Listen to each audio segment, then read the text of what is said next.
Okay, we are live on Thoughtful Thursday, week 3 already. It's week 3 of lockdown. Leanne, did you enjoy starting your day by somebody asking you what you were wearing? Yeah. I did think, what is he on about? I didn't mean to come across as it sounded. I said what? An employed member of staff. Pajamas. For that. Yeah, pajamas. Morning, partner. Nice to see you. Nice to see you. How you doing? Good, thank you. It's still dark outside. Yeah, middle of the day. I've already done my bike ride to Bovey and back, which is on Dean's bike, because I still can't get a bike. It's taken me over a year and I still haven't got one. So I borrowed Dean's bike for the first 3 weeks of lockdown in March last year, and I still have Dean's bike. So I'm not sure he's ever getting that back. But anyway, what have you been up to? Everything all right? Yeah, we're all good. I had my exchange students yesterday for Zumba, and a couple of days before that I had a local young netball team. There was like 45 of them on Zoom. It was well cool. That's brilliant. Yeah, so when you say young netball team, what age were they? They were like 15, 16. That's brilliant. Yeah, I mean, you know my view on it. I think like children of that age, that's when they tend to stop exercise. And I always remember my daughter in a cricket team and the number of the girls that fell away at that sort of 16, 17 age. And I think if you can create some sort of positive association where they have an anchor to you or an anchor to the gym and it just makes exercise cool, I think it can set them up for the rest of their life. So fair play to you, fair play to you. So I've just been throwing me American football with my 1-year-old. So he's learned to sort of, run with it and stuff. So I've just said to him, I think this time I'll have to do the throw in, in 18 years when he can play. If I make another comeback in my 60s, I said, this time I'm going to be doing the throw in and you can do the running and catching and getting your head knocked off. Because with my eldest son, Harrison, I had to wait until he was 18 because he can't play in that sport until they're 18. And he ended up playing quarterback and doing the throw in whilst I would do all the running around and getting smashed to pieces. So I'm going to reverse it. So that's been my little kick for the morning to get me in a good mood. Oh, bless this little heart. Yeah, now you've told me not to waffle and you've given me strict instructions as usual, like you do. Censoring me and telling me what I can't say. I always look forward to that. Yeah. We want to start today with some thank yous. We want to sort of give some recognition to some people. And if I get any of these wrong, I do apologise. But the group has over 250 people. We just wanted to thank everyone that was taking part. This was Leanne's idea, Leanne's concept. Leanne has an incredible creative mind, loads of great ideas. Sometimes too many ideas and we have to slow it down a bit, but I hope that everybody in the group is getting something from it, something positive from it. I hope that our outcomes at the start were that A, it held you accountable to some things, and then B, you could inspire some other people and maybe just help them feel a little bit better through your own activities and actions. And I certainly think that's been the case. So we want to give some shout outs to a few people, and Leanne, if I get these wrong, make sure you correct me. So AD Collins, with the best Lego wall sit model I've ever seen in my life. I've got tons of Lego laying around my house, so I might even try and make one myself. But that was an immense post. So thanks very much for that, and you're doing a great job. So you should be really proud of yourself. And I hope that all of the things me and Leanne waffle on about are of use to you. Sarah Gilness, have I pronounced that right? Say that again. Gilson, yeah, has achieved her goal weight after 10 months of trying. And yeah, those with Aaron from painting. And they haven't been 10 ordinary months.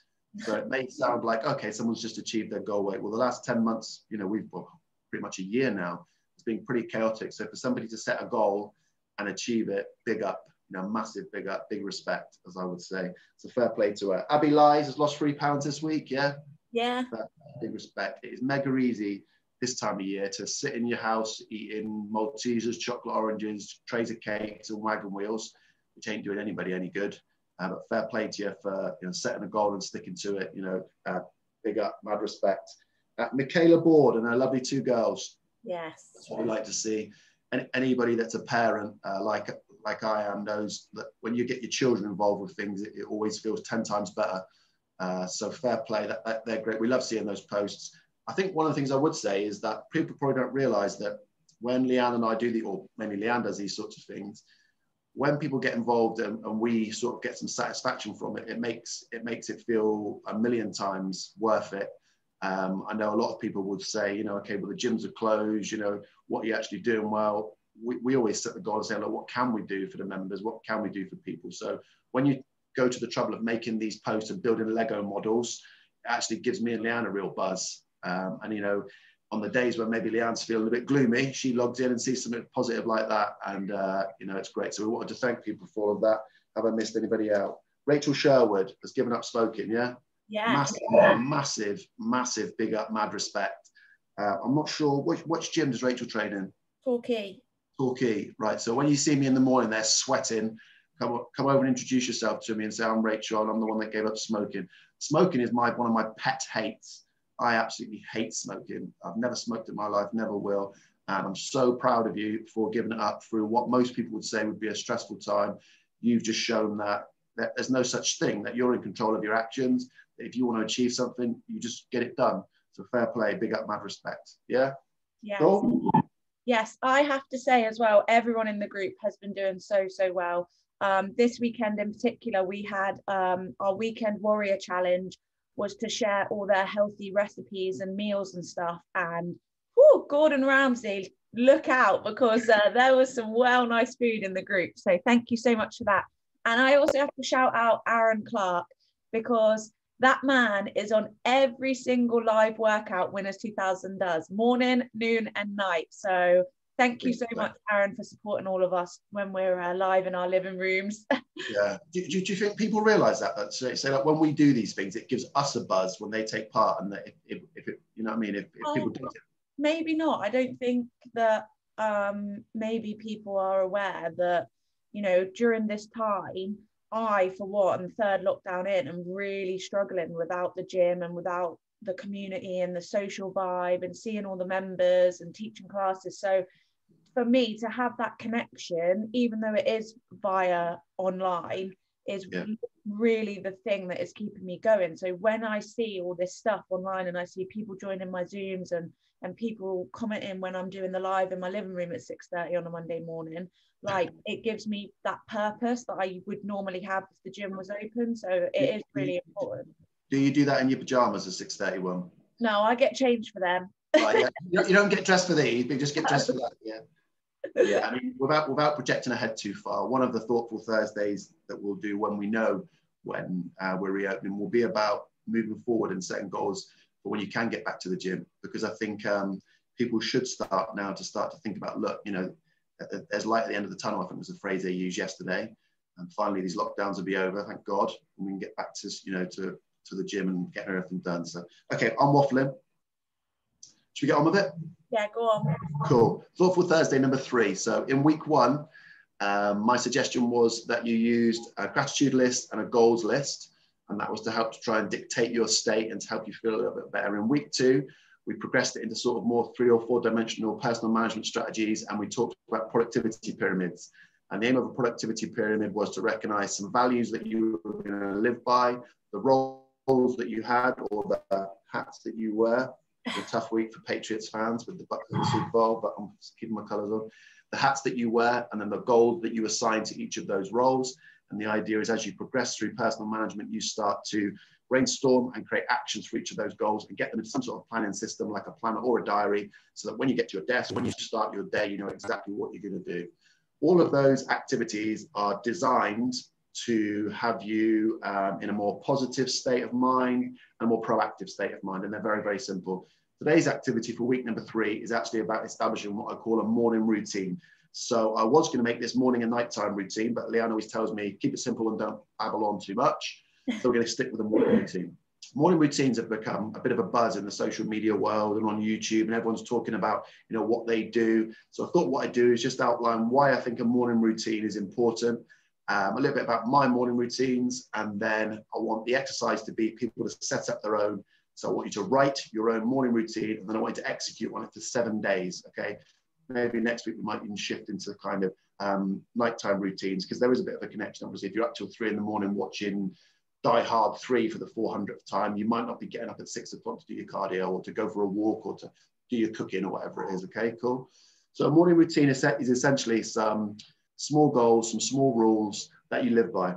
Okay, why do you do it? You do it because I'm a great believer that there are so many inputs and so much chaos all around on your phone and social media and all these other things that unless you consciously dictate your state and consciously dictate what you're going to get done in the day, it's very easy to just be completely distracted and to get to the end of the day and to just have this feeling that you've chased your tail all day, you've never achieved anything, that you're highly stressed, and that what's the point? Like, what is the point? I haven't got anywhere today, and that's a bad place to be. So a morning routine usually encompasses something psychological, okay? So whether it be, you know, some sort of gratitude exercise like we've talked about, something physical, okay? So normally it involves some sort of movement, and it normally involves some sort of planning or journaling. When I was thinking about this one today, I thought about a lady who's sadly no longer with us. So I used to work with a lovely lady called Anne Darby, who was an endurance masters athlete who I worked with. She was a member in Newton Abbott, sadly passed away a few years ago. But Anne, again, was a high-level international, which had a lovely dog called Whisper, and I miss both of them. She was a high-level international athlete who came to me primarily for training and nutrition advice. But like a lot of people, the biggest fix I could make for her was just to help her with her planning. And what Anne started doing, and she was going to make it a book, but unfortunately she never got around to it. She started writing what she called morning pages, which was just journaling. And she got all of her anxieties and her ideas and everything out onto the paperwork. And she found that so therapeutic. And then it shifted from being a therapy into like a proactive planning exercise. So her morning routine really began to wake up, walk Whisper, and then to do her journaling before she entered the world. And that had a profound effect on her athletic performance. Okay, now not everyone watching this is going to be watching it for athletic performance, but I thought of her and I wanted to mention her because I do miss her, and she was a great member. A lot of people would remember her over in Newton Abbott. So what's kind of my morning routine? Well, mine's a bit extreme, as you can probably gather. Yeah. So I don't think it's relevant for a lot of people. But there are some things I do. The times I do them are obviously a bit different. But there are some kind of rules and things I do. So I thought I'd just refer some of the things I do. So I'm always awake by 4, always. And of course, with a young baby, sometimes that's even earlier. But I like to be up by 4. There are some scientific reasons for that, and there are some habits behind that. I like to be up by 4. And there are three things of gratitude and 3 goals that I'll say to myself before I even get up. So that's almost like saying, okay, you know, these are things I'm grateful for, and these are things I must get done today. Immediately, I hydrate. Immediately. So I actually have it set up the night before for a litre of water with some pink Himalayan salt. You don't need pink Himalayan salt, you buy some rock salt from Sainsbury's, 69p. But the minerals in the salts are very, very good for you. And sometimes I'll squeeze a bit of lemon in it. There's some science behind that. People don't need to know about that. But hydration, massively, massively important. So I'll drink the litre of water, won't do nothing else. Then I have a contrast shower. That means hot to cold. Okay, I don't like cold, as Johnny will tell you whenever we're away and he's giving me stick about, why don't you get in the ice bath? Or when I did 32 minutes in the plunge pool at the Santa to beat Turner's record of 29. So I can do it, yeah. I was cold for about 2 days after that.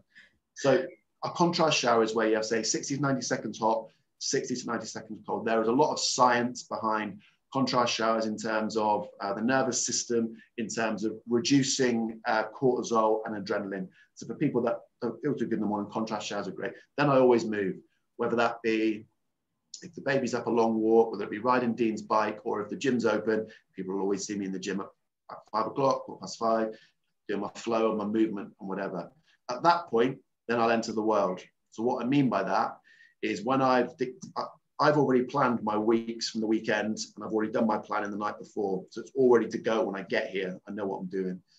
So I don't really ever enter the world until I've done some things to kind of get me in a state that I think is proactive. What are some of the habits that I would really encourage people to drop? Okay, so these are some of the things that I think people do. The first thing they do is check social media. The majority of people, their first 2 actions is to check social media and to put the TV on. I don't think either of those are helping you. Why? The social media messages are largely going to impart on you other people's importance. So people are going to say to you, it's really urgent you get that letter to me today. It's really, I need this. No, it's not. Because if you go back to your productivity pyramid, that's probably got all to do with what you actually want to achieve. It's what they want. They're just trying to impart importance on you. So avoid social media. GMTV. Does anybody really think Piers Morgan cares about your well-being? Or do you think that he cares about ratings? Because he draws significance in life from his ratings and his ability to have power. He doesn't really care about your well-being. So he's going to sensationalize things to get more views. He doesn't really care if it doesn't make you feel good. Okay? So I would ditch the GMTV. Do you watch GMTV? I bet you do, don't you? No. Of course you don't. So I ditched the TV, I ditched social media. My husband is there watching American Pickers. What's American Pickers? It's a program about these two guys in America that go around to other people's like junkyards and pick out all the like valuable stuff and buy it and sell it in their shop. Well, I mean, that's stress release living with you. You probably need something like that. Not playing Candy Crush, no? No. Not at the moment, not at the moment. No. So one of the other things that I think people probably do is drink coffee, as Leanne picks up a herbal tea. Okay, mine's tea. So I'm not against coffee. I'm against it for a lot of people, and there are like some like Buddhism use it as a drug, because it changes the state of mind and stuff. But it dehydrates people. So if people want to have a coffee before they do their walk or their run, then why not just shift it so that you have, say, a litre of water beforehand, because you don't want to be dehydrated. Dehydration is one of the things that's going to affect creativity and impair endurance in the long run of the day. So that's something else I'd be a little bit careful of. So that's a kind of outline of what my routine would be, some things to avoid. Why do I think people should have them? I think they should have a morning routine so that they dictate their state. They consciously list the things that they're going to do today. And you have to accept that what we call blindsided events happen all the time. Yeah, flat tire, roof comes off, blah, blah, blah, blah, blah. But when those things happen, you'll handle them so much better when you have a system to fall back on. And that's essentially what a morning routine is. What would be some of my recommendations, really simple things that people could do to be perhaps quite as extreme as maybe the way I do it? So the first thing I would say is get up at a fixed time. So whatever that fixed time is, if it's 5 o'clock, 6 o'clock, 7, whatever it is, stick to it. Create that routine. That has an impact on when you go to bed. And sleep, as anyone that's ever worked with me, sleep's something I always prioritize for anyone, because until you get in good quality sleep, you can't lose weight, you probably can't think better, you can't perform better after sleep. My coach used to say to me, Buddy Morris, who coached me when I was playing American football, he said to me, sleep is the natural athlete's steroid. And what he meant by that was like, until you fix your sleep, you're not going to go anywhere. So get up at the same time. Before you get out of bed, just list 3 things you're grateful for and list 3 goals that you're going to achieve today. That just so as you start to think that way. I think there should be some form of hydration immediately, and then there should be some form of movement immediately. If you haven't done your gratitude and goals for the day, so I always do mine when I finish my day. So when I finished last night, I list my goals for today and do all my planning. If you haven't done that the day before, do it then. And do it before you check your emails, before you get hit by everything else, and definitely before you put on that shit GMTV. All right, list your goals, list your gratitude, so that you're starting to be a bit more proactive. And then at that point, you can enter the world and get on with things. Now, I actually do it 3 times a day, believe it or not, right? So I do a morning routine, and then I have a sort of like a checkpoint in the middle of the day where I just check in, because there might be some things that have happened that I've got to deal with. So I might need to reassess, sometimes not at all. Sometimes you might change. And then I do one last thing. And the last thing I do in the day is to do my planning for the next day so that I don't wake up reactive, if that makes any sense. So week number 3 for Thoughtful Thursday, and the activity I'd like people to produce is a morning routine, a handwritten morning routine. This is my routine. This is what I'm going to follow for 7 days. And again, what I hope is it just makes people feel better. That's the aim. We can progress this into a bit more depth, but you told me keep it simple. So I think to begin with, what we want is people to say, this is my morning routine. And again, it should involve something that's a little bit sort of psychological based, something that's movement based, something that's hydration based, and something that's planning based. Okay, and the outcome should be when you finish that morning routine, you are in a better state and you have a better day. How was that? That was pretty good. Did you time me? No, let me see. You didn't time me today. I thought you were going to start on that flashcard. Say that again? You're just about on time. Just about on time. Okay, is there anything else you think I should cover with regards to, say, morning routines? Just from a personal experience, now we're 3 lockdowns in, we're pretty experienced in this. That last one, this is the last one. Hopefully. That for me, morning routine was really important, because I think it's very easy if you're not working, or I don't have small kids, so I'm not homeschooling, to get up and think that you don't have anything to do or stay in your pajamas. And that's like the number one thing that would really demotivate me, uninspire me. And it would be like 1 p.m. and I'd be like, well, I've achieved absolutely nothing. So one of my non-negotiables for me during lockdown is don't go downstairs until I am dressed. Don't even think about walking downstairs in your pajamas, because that's where you're going to sit on the sofa and vegetate and not feel motivated to do anything. So I would immediately get up, get dressed, and know that, right, the day's starting now. I suppose, you know, everyone's circumstances are different, aren't they? And that's why people's morning routines have to be different. But I think what you'll find is that everybody will benefit from proactively stating what they're going to do versus reactively responding to what other people impart on them. I think that's the message I'd really like to get across. When people talk about anxiety and, you know, these types of things, I think a lot of that comes sometimes from just not having any direction, not really having any direction, whether that be on a daily basis or on a more macro level, sort of, you know, long-term, you know, 1 to 3 year goal planning. So, okay.